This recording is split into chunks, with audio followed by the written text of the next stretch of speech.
Alors, vidéo pour les élèves de seconde qui va porter sur résolution graphique. Je dis bien graphique. La seconde vidéo, celle qui va suivre, va porter sur la résolution algébrique. De quoi? D'équations, d'inéquations, produits et quotients. Alors, que désigne-t-on par une équation produit, une équation quotient ainsi qu'une inéquation produit et quotient? Donc en gros, si vous avez deux expressions qu'on va appeler f de x et g de x, qui dépendent tous de x, une équation produit, c'est une équation qui peut se ramener à une expression de la forme f de x fois g de x égale à 0. Une équation quotient, c'est une équation qui peut se ramener sous la forme f de x sur g de x égale à 0. Et une inéquation, comme son nom l'indique, il suffit de remplacer le égal par soit strictement positif, soit supérieur ou égal, soit strictement négatif, soit inférieur ou égal à 0. D'accord? Eh bien, on va essayer, non pas de résoudre une équation, une inéquation classique, mais une équation, une inéquation produit ou quotient. Alors, juste pour rappel, résoudre f de x fois g de x égale 0, vous l'avez vu à maintes reprises en classe de 3e, avec une propriété que vous maîtrisez quasiment tous, qui s'énonce de la manière suivante. Le produit de deux facteurs est égal à 0 si et seulement si au moins l'un des facteurs est égal à 0. En gros, je vais vous faire un tour de magie. J'ai face à moi deux nombres. Je ne vous donne ni la valeur de l'un ni la valeur de l'autre. Je vous dis simplement que si je venais à la multiplier, ce qui correspond au produit de ces deux nombres, je trouve alors 0. En voilà le premier, en voilà le second. Est-ce que vous pouvez me dire précisément quelles sont les valeurs prises par chacun de ces deux nombres? La réponse, vous l'avez tous. Vous ne pouvez pas me dire quelle est la valeur du premier nombre, quelle est la valeur du second nombre. Vous pouvez simplement me dire qu'au moins l'un des deux nombres est égal à 0. Au moins l'un des deux signifie qu'il est possible que les deux nombres soient tous les deux nuls. Deuxième question, si je venais non pas considérer le produit de ces deux nombres, mais le quotient des deux, en ce sens que je venais à diviser ce premier nombre par ce deuxième et que j'obtenais précisément le nombre 0. Que puis-je affirmer? Réfléchissez. Alors vous allez me dire, comme tout à l'heure, évidemment que non. Parce qu'un des résultats essentiels et à maîtriser en mathématiques, c'est que quand vous exprimez un quotient de deux nombres, il est impossible à ce que le dénominateur, en l'occurrence le nombre sous le trait de fraction, soit égal à 0. Donc si je vous dis que f de x sur g de x est égal à 0, que me répondez-vous? Vous me dites, je connais l'un des deux nombres. F de x. F de x est forcément nul. Il n'a pas d'autre choix possible. Et par contre, ce que je peux dire de g de x, c'est qu'il est tout sauf nul. Pas mal, pas mal, pas mal. Alors maintenant, si je venais, cette fois-ci, à remplacer l'égalité par une inégalité, passer d'une équation à une inéquation. Par exemple, ici, strictement positif, et ici, strictement négatif. Et je vous dis, j'ai deux expressions f de x et g de x dépendant toutes les deux de x. Que puis-je affirmer avec certitude, sachant que le produit de ces deux expressions est un nombre strictement positif? Vous allez me dire, c'est simple. En classe de 4e, nous avons étudié le produit de nombres qui se résume par la règle suivante. Si les deux nombres que l'on multiplie sont de même signe, le produit sera de ce fait positif, et si les deux nombres sont de signe contraire, le produit sera négatif. En ce sens que, si je venais à vous demander de résoudre f de x fois g de x strictement positif, cela se ramenerait à la résolution non pas d'une inéquation produit, mais d'un système de deux inéquations, à savoir f de x fois g de x strictement positif. Premier cas de figure, f de x strictement positif et g de x strictement positif. Ou alors, deuxième cas de figure, f de x strictement négatif et g de x strictement négatif. Quant à la deuxième à résoudre, vous voulez que le quotient soit strictement négatif. Cela se ramène à, de toute évidence, g de x est différent de 0, mais là, il n'y a pas de problème. Donc ici, on a f de x strictement positif et g de x strictement négatif. Ou alors, f de x strictement négatif et g de x strictement positif. Alors vous allez me dire, ben, c'est pas grave, ça va être un peu long, mais en prenant du temps, on va obtenir le bon résultat. Alors maintenant, je vous dis, voilà, si face à vous, vous n'avez pas le produit de deux expressions dépendant de x, mais de 3, de 4, de 5, de 6, voire de plus d'expressions, est-ce que vous pensez, ne serait-ce qu'avec 3 expressions, si on venait à résoudre non pas l'équation f de x fois g de x fois h de x égale à 0, mais strictement positif, regardez, on en considère une expression supplémentaire, à savoir h de x fois h de x, et vous voulez que ce soit strictement positif. Alors, des cas de figure, là, on va en avoir beaucoup. Et plus on aura de facteurs à ce produit, plus des cas, il en faudra en distinguer.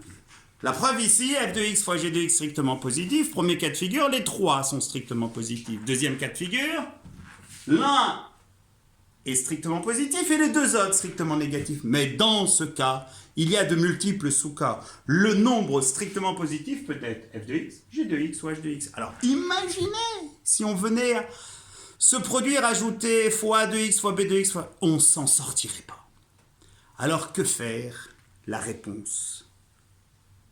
Pensez à regrouper tout ça de manière conjointe dans ce qu'on désigne un tableau de signes.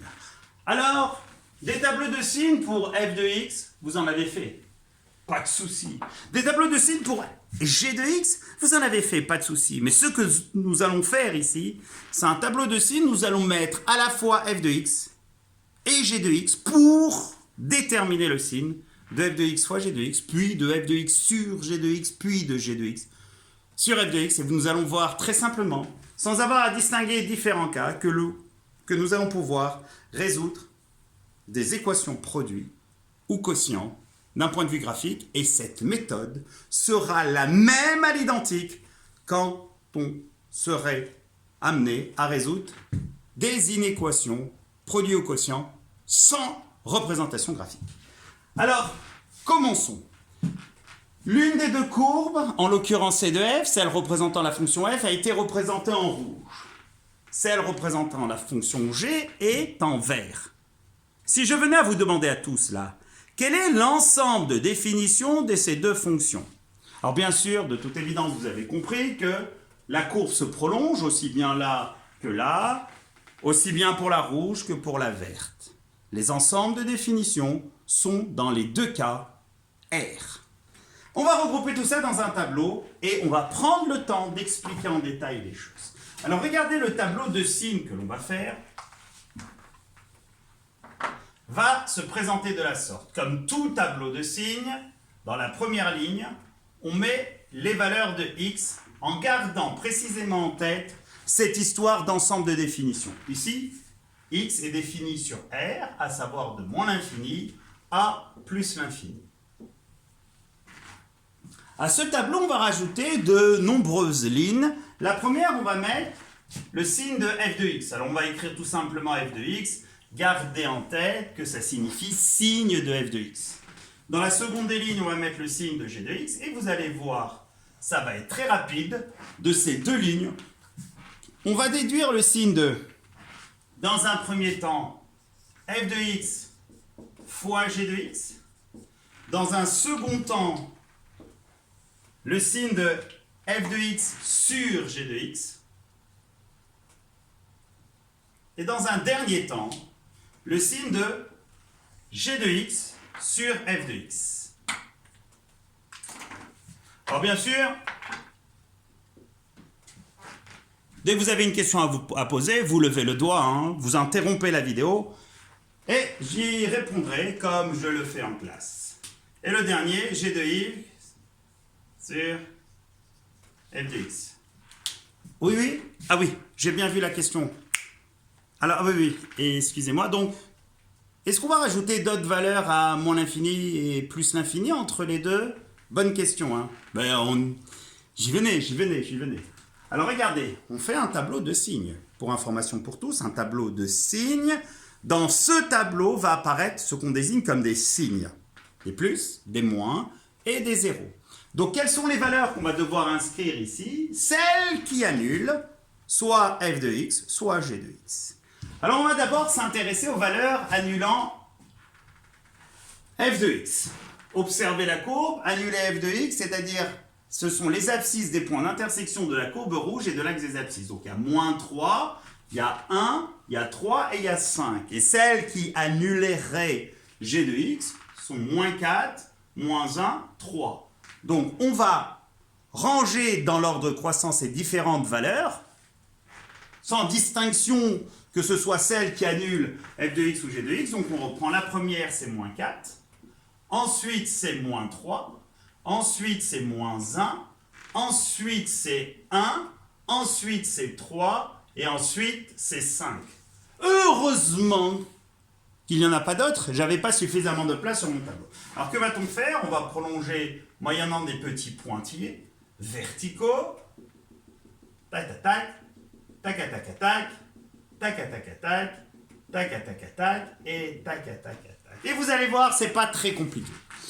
On va dans un premier temps s'intéresser au signe de f de x. Alors f de x, on prend, c'est associé à la courbe représentée en rouge.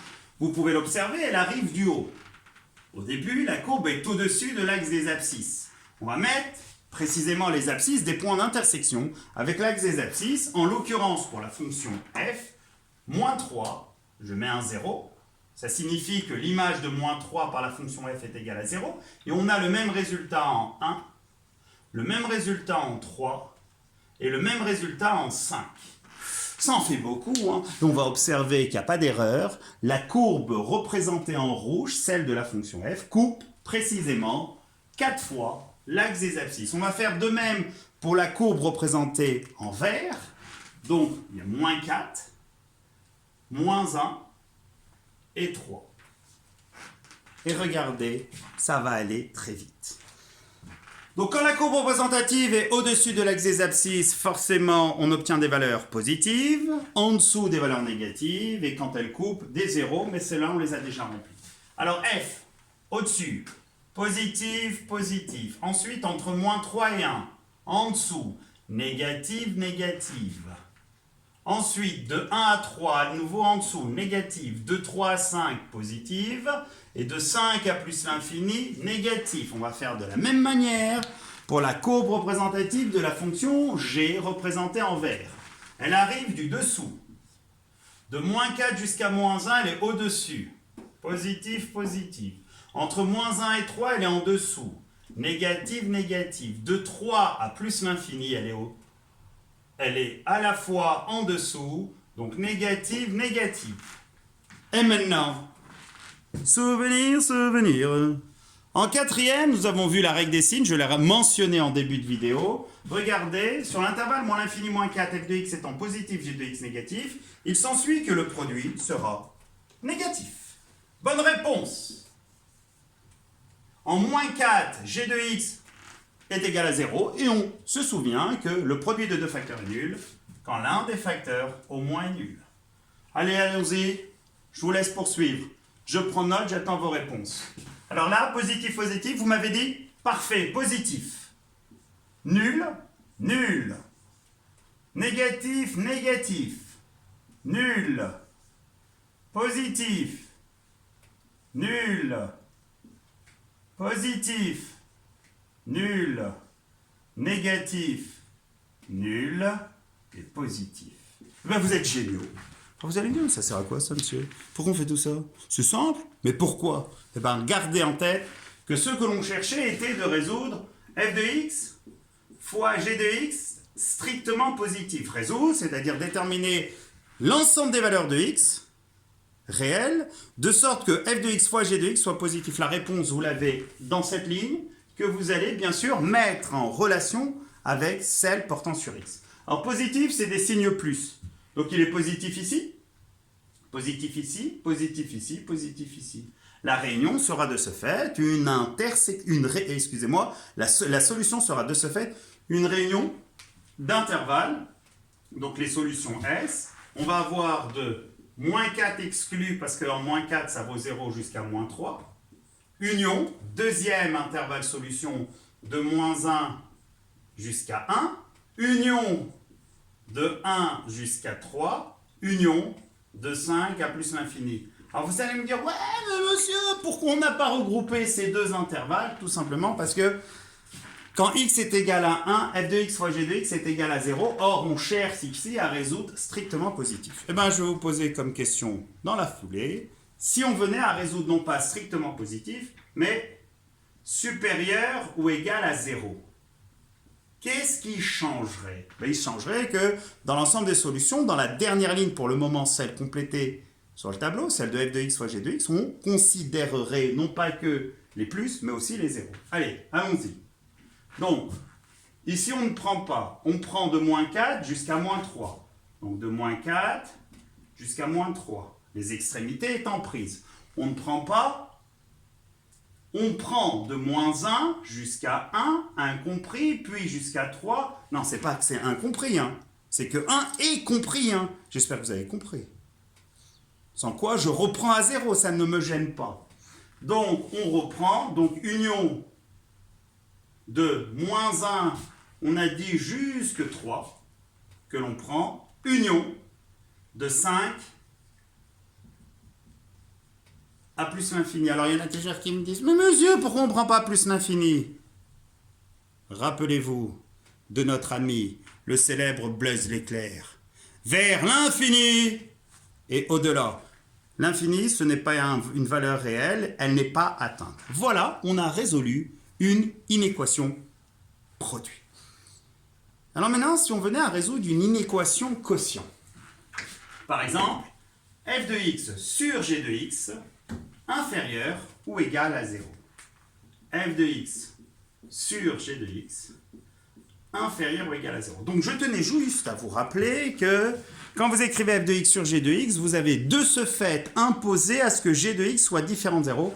Comment va-t-on le faire sur le tableau de signes? Alors, gardez en tête que cette ligne ici, vous n'en avez pas besoin. Vous effectuez le quotient d'un nombre positif strictement par un nombre négatif, le résultat sera négatif. Vous divisez un nombre strictement positif par 0. Oh, c'est impossible! Alors, vous n'allez pas écrire ici, c'est impossible, il n'y a pas suffisamment de place. Vous allez utiliser la convention universelle qui, dans un tableau de signes, pour mentionner le fait, spécifier que c'est impossible, on met une double barre. Attention, c'est le sens interdit du tableau de signes. Ensuite, vous venez à diviser deux nombres strictement positifs, le quotient est positif. Vous divisez un nombre nul par un nombre strictement positif, c'est nul. Un négatif par un... c'est négatif. Attention, à nouveau, une double barre. Vous divisez deux nombres strictement négatifs positifs, un nul par un strictement négatif nul. Ici, c'est positif. À nouveau, une double barre. Un négatif, un nul et un positif. Alors vous allez me dire, mais monsieur, en gros, on retrouve plus ou moins les mêmes signes que pour le produit f de x fois g de x. La réponse est, on a les mêmes signes, excepté aux endroits où ça n'existe pas, c'est-à-dire aux endroits où le dénominateur est égal à 0. Soit en moins 4, soit en moins 1 et en 3, où on a rajouté des doubles barres. Alors maintenant, on va conclure. On va répondre à la question qui nous a été posée. Comment faire pour résoudre f de x sur g de x inférieur ou égal à 0? On va considérer dans la dernière ligne du tableau tous les signes qui soient soit des moins, soit des égaux à 0. Donc ici, on prend, allons-y.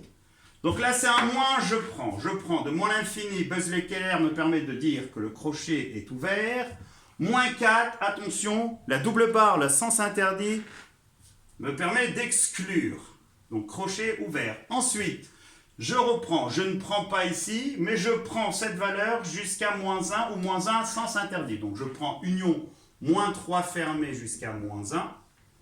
Union, on retourne On s'est arrêté en -1. Là, c'est positif, je ne veux pas. Oh, 0, je le veux. Donc, on va prendre 1. Et comme vous pouvez le constater, 1, c'est le solitaire.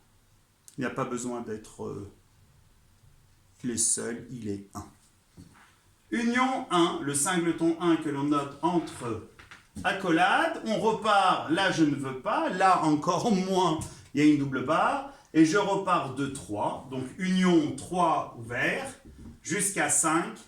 Que je considère comme faisant partie des solutions, mon objectif étant de résoudre inférieur ou égal à 0. Et la vidéo va bientôt s'achever, vous aurez juste à la visionner, revisionner s'il le faut, pour assimiler parfaitement la manière qui, grâce à un tableau de signes, permet de résoudre une inéquation, produit ou quotient. Allez, allons-y. Donc ici, vous allez voir, cette fois-ci, c'est f de x qui ne peut pas être égal à 0. Donc on ne divise plus lui par lui, mais lui par lui. Donc on retrouve ici un signe moins. Ici, non pas une double barre, mais un 0. Ici, un plus. La double barre, elle est là. Là, un moins. Là, à nouveau un 0. Là, un plus. Là, à nouveau une double barre. Là, un plus. À nouveau une double barre. Là, un moins. À nouveau une double barre, et pour finir un plus. Comme vous pouvez le constater, il y a 4 doubles barres, 4 valeurs que vous avez peut-être désignées comme étant des valeurs interdites, c'est-à-dire 4 valeurs que x ne peut pas prendre, parce que si x venait à prendre ces valeurs, l'expression g de x sur f de x ne serait pas définie, en ce sens que x n'est pas dans l'ensemble de définition de la fonction définie par g de x sur f de x. Voilà, alors on va finir à l'oral. Si je venais à vous demander de résoudre f de x sur g de x supérieur ou égal à 0, vous prendrez, pas ça, mais vous prendrez de -4 fermé jusqu'à -3 ouvert du fait de la double barre, union de -1 fermé jusqu'à 1 ouvert, union de 1 ouvert jusqu'à 3 ouvert, union de 5 ouverts à plus l'infini. Entraînez-vous en attendant la deuxième vidéo sur cette fois-ci résolution d'inéquation produit ou quotient sans graphique. Bon travail, bon courage.